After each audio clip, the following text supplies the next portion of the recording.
Today's conversation is going to be a sensitive one.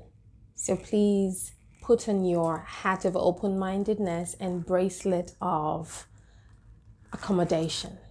I'm Zoe Chinaka and this is In Conversation with Zoe. If you have been reading the news or just been on social media and been alive, you would have heard, read, or discussed about the issues that have been causing so much stir, not just in America, but around the world. Now we have slightly moved away from the pandemic of the coronavirus, and now we are, I would say, a state of emergency globally on the issue of racism. It's risen its ugly head again. And today's video is not to judge a set of people or to judge my black or brown skinned people, but it is to reason out a way, a middle ground, how we can all make living together, loving each other work.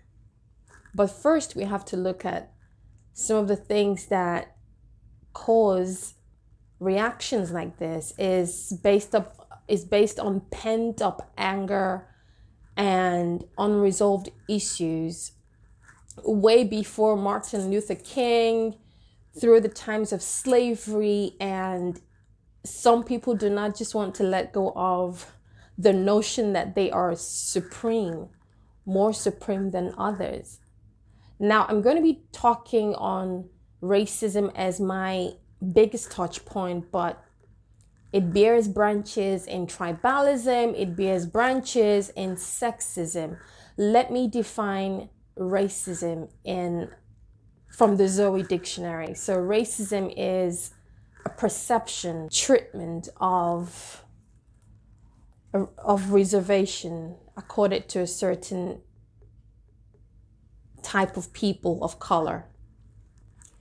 If you perceive me differently from yourself in a however slightly condescending manner or a suspicious manner, you are being racist. It's really that simple. Whether black, white, whatever color, because white is a color. It's part of the color palette, isn't it? So we're all colored people. That's one reason why we cannot be racist anymore. Anyways, so back to the subject at hand. What is tribalism? Tribalism is when you treat me with a sense of reservation based on my ethnicity. Now, this is not global. This is more pinned down to geopolitical zones. I mean, being Nigerian, I would use Nigeria, where people in the past, a tribe could not marry another tribe, just like, it was for the color thing, where some colors could not marry another color. But today, thank God, we're doing better because love has to win, right? Anyway, sexism, I will not define it in the way you think or know it to be. This is what I tag as sexism. Sexism is when you have a reservation that is slightly condescending, however, whether mightily condescending or not, about me because of my gender.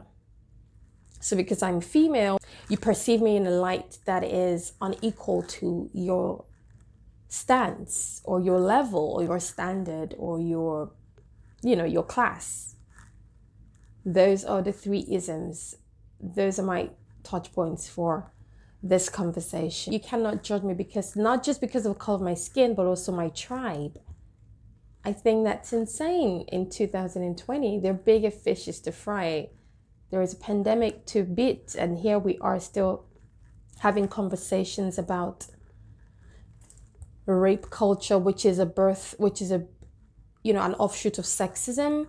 Recently, that if you cannot see equality beyond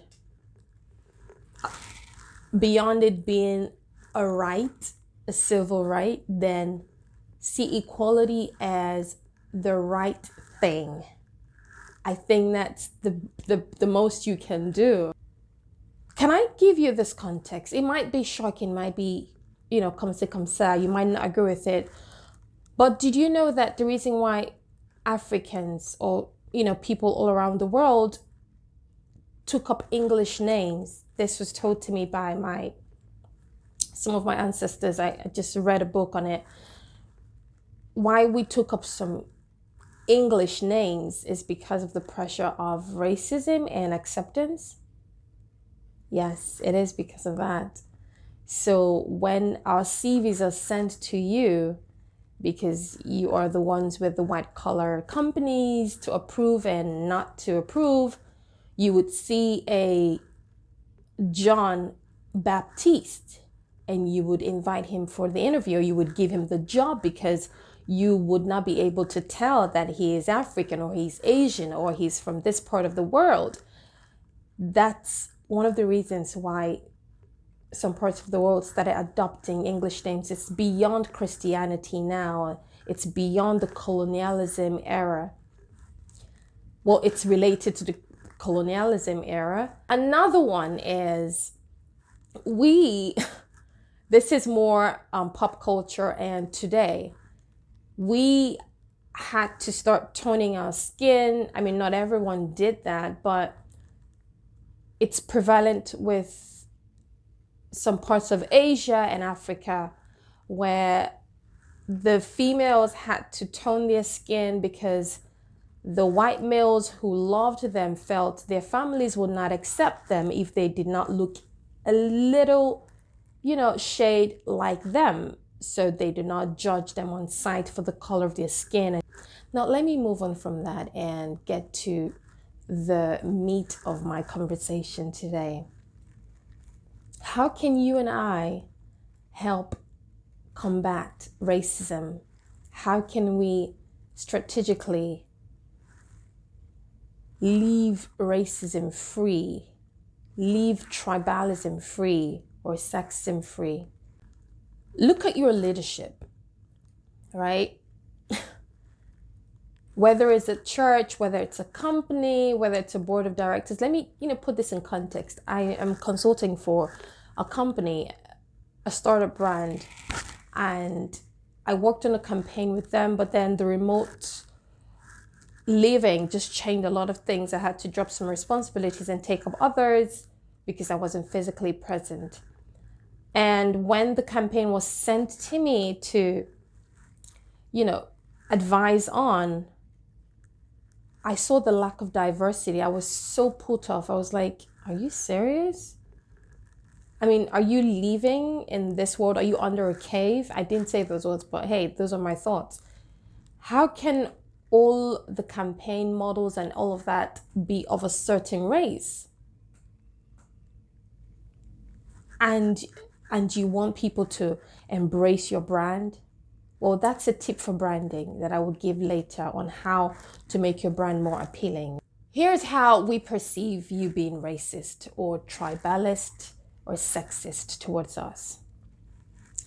If I was at the bank recently and the till lady, this is super annoying, but hey, anyways, the till lady, I was 2 meters away. She had a blinder that would block off any threat of COVID if that was a problem.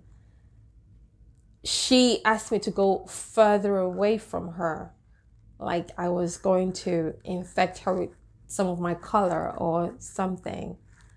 And I was hurt, but I mean, I've lived in America, so I've seen racism.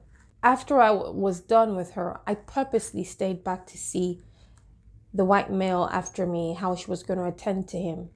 She almost shook his hands.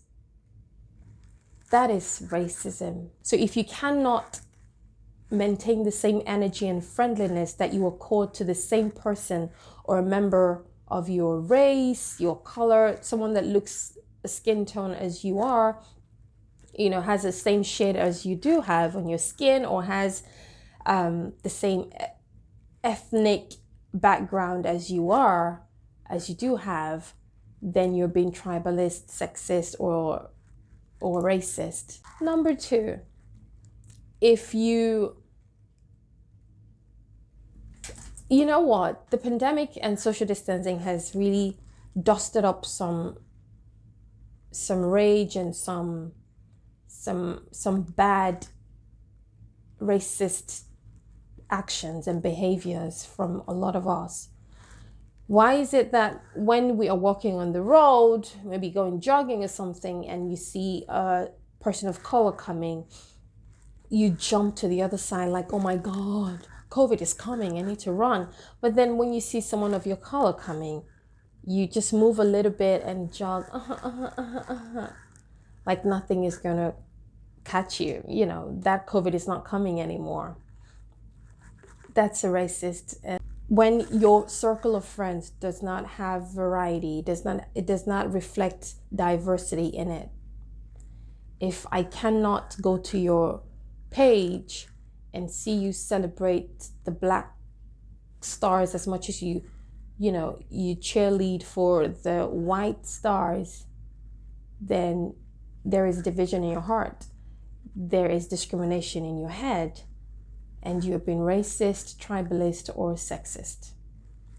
Place that in whatever context you feel like it applies to you, okay? And then another way, which I will leave it as the final point, is look at your leadership, please. If it's a church, I don't know why people say there is a white church and there is a Black church. Now I see why people, even when they migrate from Africa, they still would go to an African church, because they don't feel 100% accepted in a white church. I don't know what white and Black church is. I reject that understanding, but that's the reality. So we have to do better, especially as Christians. Then you have to consciously make these efforts. If your leadership, whether it is, I have left a company, a church because of tribalism. I have left a company because of racism. So those are just personal experiences, but then people have deeper experiences. So let me just let mine go and not be a storyteller all through today and get through the gist of the matter. If your board of directors, your leadership positions are filled by only people of your tribe, of your race, of your sex, you need to do better, because you're being either sexist, racist, or tribalist. Diversity is the spice of life. I'm not going to use variety right now. If you cannot stand up for your wife of color, girlfriend of color, boyfriend of color, or whatever color, whether white color, as long as you're from the same place or whatever, if you cannot stand up for that, if you're a coward about who you're dating, who you're loving, who you're interested in, then you're being racist and you do not know it. So those are my 5 pointers on how to detect racism in yourself. Now, this is not just going to the people of the white color. This also applies to brown and Black skin tone colored people as well. If we cannot accord that same measure of energy, acceptance, and accommodation to other people, races, tribes, and sex, then we are being racist, tribalist, and sexist at the same time. Okay? What can we do to fix this? I just got tired of crying and blacking out, and I thought, you know what? I need to educate my friends. I need to educate myself. So I've read, I have learned, and I think this is a good time to pass on the little knowledge that I have acquired in the space of 2 weeks or 1 week now. Number one, make sure your friends, your circle list has people of color in it. So if you go to the flip side of how you have been, the detectors for being racist, tribalist, and sexist, then you flip the coin. If you can, you have to consciously do it, whether you're Black, white, or brown. Make sure your friends list, especially if you want to be a good person and if you are a Christian, make sure your friends list, your group of people around you, it includes people of color in it. Your leadership team, back to that. Let it mirror diversity, whether it's a church board, whether it's a company board. Do not throw people out or look down on them because they don't speak as you do. They don't have the same culture as you do. The beauty of diversity in itself is learning new things, being open-minded. Number 3, teach your kids to love and have colored friends. If your kid is not accepting of a colored person, I'm flipping the switch now. Flip the switch. I'm flipping the switch now. Whether you're brown or black or white or whatever, orange. If your kids are not accepting of someone from another tribe or another race or sex, you are the one with a problem because you taught them to be racist, sexist, or tribalist. And you're the one who God is going to judge for that. Yep. These things, these ills are not inborn, they're learned. Teach, endorse, join conversations of color. In my recent post on Instagram, I said, if you cannot, as a celebrity, I'm looking at some football stars that I have fought for over the years. I have supported, cheerled them over the years, even when they were and not so great. And now it's time for you to show support for the brown and black community, and you're not showing support because you're of the white color or another tribe or whatever. You have a problem, and we are going to stop supporting you. Yes, we are going to stop. I am going to stop supporting you. My little group of friends, fans, family, friends are going to stop supporting you, and it's going to snowball into a global movement, okay?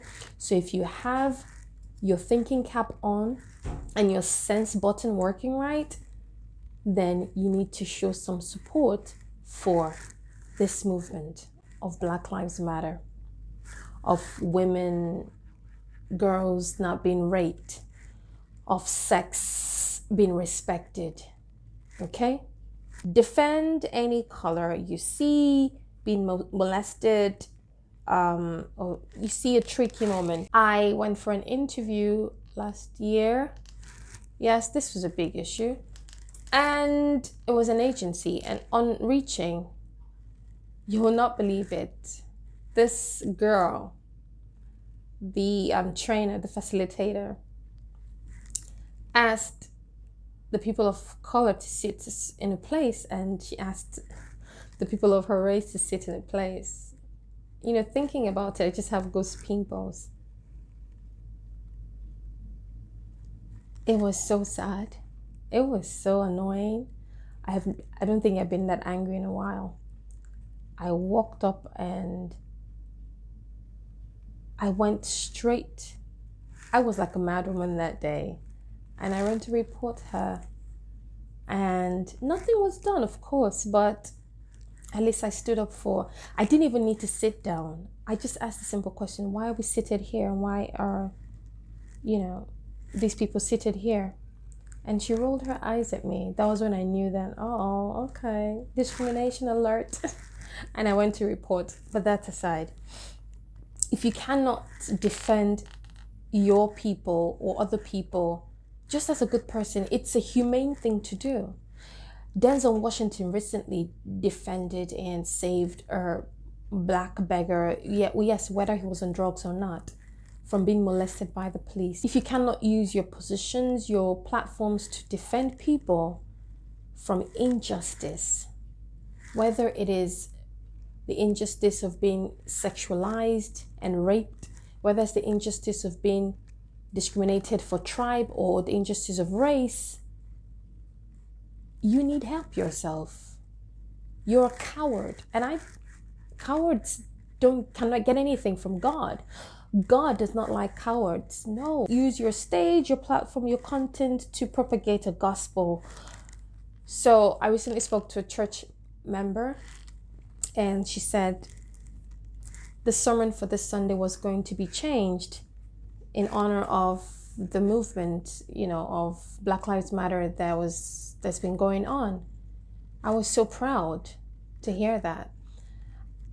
And I'm using this as a medium to also speak to those in Africa, those that are battling the rape culture, as an offshoot of sexism and discrimination of any kind, tribalism. Use your church platform, use your motivational speaking platform to address these issues. You don't always have to talk about Jesus is coming. You don't always have to talk about growth. This is all part of why Jesus came in the first place. He wanted us to love one another. That was the gospel of Jesus. All he did was preach love. If you cannot preach love through your platform in the most practical of ways, then you are not doing the job that you were anointed to do. It's really that simple. Learn to employ people from different tribes. Show off other people that are not of your tribe. Celebrate people that are not of your race. Let it be diverse. Let your love and affection be diverse. Learn to defend and accept your love and interest in people of color, whether white, whether black, whether whatever tribe, whether Igbo, Yoruba, Hausa, Edo, Ishakiri, Bibio, Efik, Calabar. Accept, Calabari. That's the first acceptance, the first way you can fight these ills of discrimination. If you cannot accept somebody you love and defend them and fight for them, break away from that cowardly chain, then you're not deserving of that person.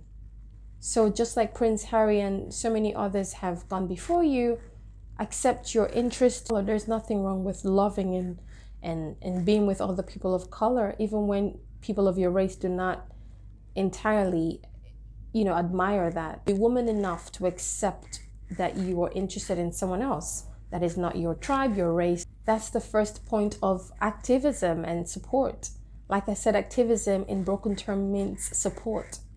Act in support. That's what it means. Don't just say all lives matter. That's one of the most insensitive things to do right now. Follow the movement as it is coming. If it's the sexist one that is the offshoot of rape, say no to rape. Leave it there. Don't say no. Don't try to go, don't dress in a certain way. No, you're not stupid, so don't talk like that. Don't tweet that. Don't say things like that. Don't join conversations like that. That's an evil thing to do. That's very insensitive. Don't be a hater. Okay? Don't be a hater. Now I'm speaking to people of color now. I mean, white color, whatever tribe. Don't envy other people that are happy with other people of color. Don't try to tear down people that are in relationships with other people of color. That's a witchy thing to do. So because someone is in love with someone that is not of your color, of your tribe, you hate on that person. You're even racist to your own race. You're even tribalist to your own tribe. I don't get it.